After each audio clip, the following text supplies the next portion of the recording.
Bom, vamos dar continuidade então, agora iniciando a aula 3.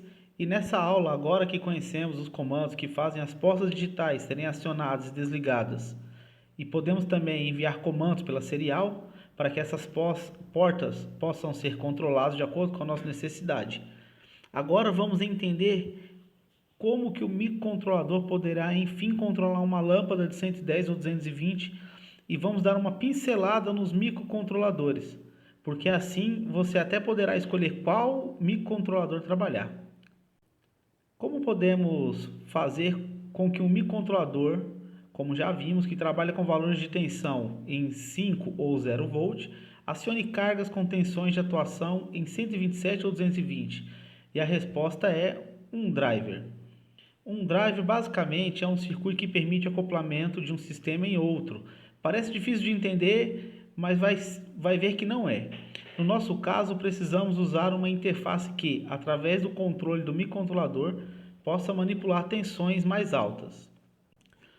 O primeiro componente que podemos usar, e é de conhecimento da maioria, é o relé.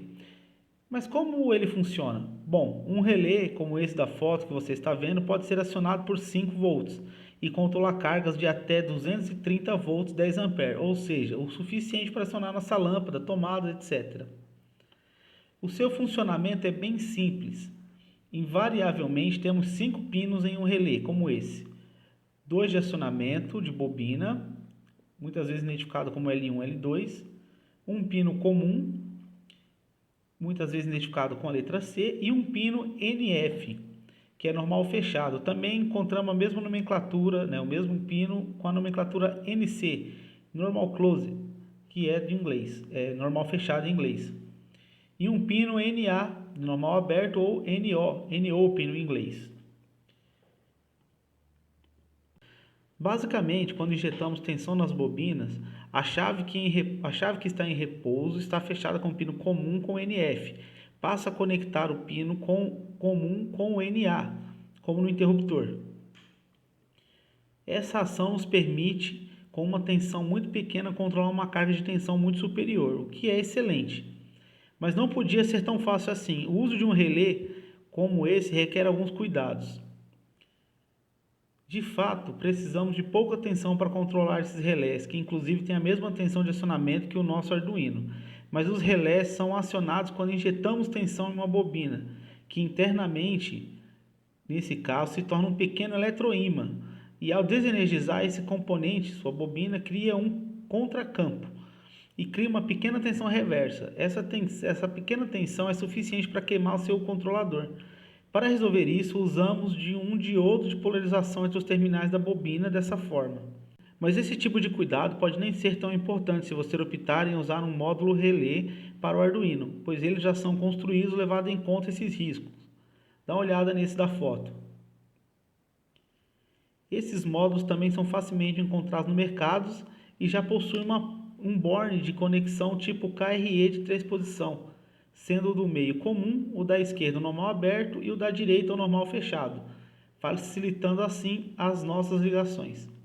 Para sua ativação, temos os pinos VCC, GND e IN, onde o VCC é ligado aos 5 volts, o GND ao GND e o IN vai ser controlado pelo processador. Agora atenção em informação. Os módulos relés costumam ser acionados por 0 volt e desacionados por 5. Isso inverte a nossa lógica de pensamento. Dessa forma, você deve programar o Arduino para enviar 0 para ligar o relé e 5 para desligá-lo. Mas ainda não é suficiente usar um relé como drive entre o Arduino e as lâmpadas. Isso porque, apesar do relé ser controlado por 5 volts, o microcontrolador em média não dispõe de muita corrente para esse acionamento. E usar um relé diretamente ao seu Arduino fará ele funcionar por um tempo, mas com certeza vai reduzir a vida de uma porta até queimá-la, e não queremos isso. Para evitar esse problema, mais um componente importante entra em cena, o transistor. O transistor é uma chave eletrônica e, mais uma vez, podemos controlar uma tensão ou corrente superior à nossa. Pode ser acionado por pouca corrente e controlar uma de até 100 vezes maior. E vamos usar ele para fazer a interface entre nosso controlador e o módulo relé.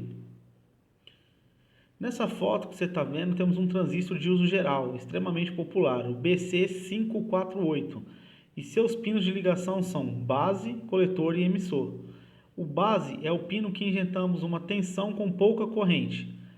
O coletor e o emissor, eles se conectam entre si quando a tensão e corrente na base. Quando ela se abre, essa tensão deixa de existir. Dessa forma, o nosso circuito ficaria assim.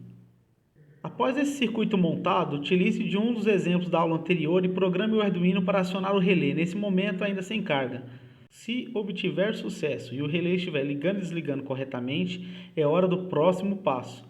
Essa montagem mostra a inclusão de uma lâmpada no circuito.